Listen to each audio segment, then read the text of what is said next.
You ask Tiger to calculate. This deals with linear inequalities with one unknown.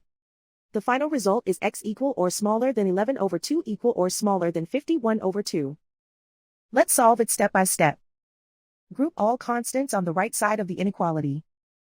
Add 3 to both sides.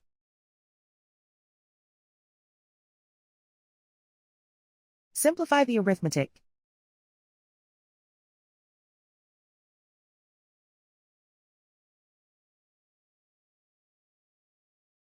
Isolate the x.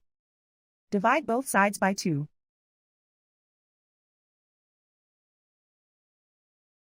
Simplify the fraction.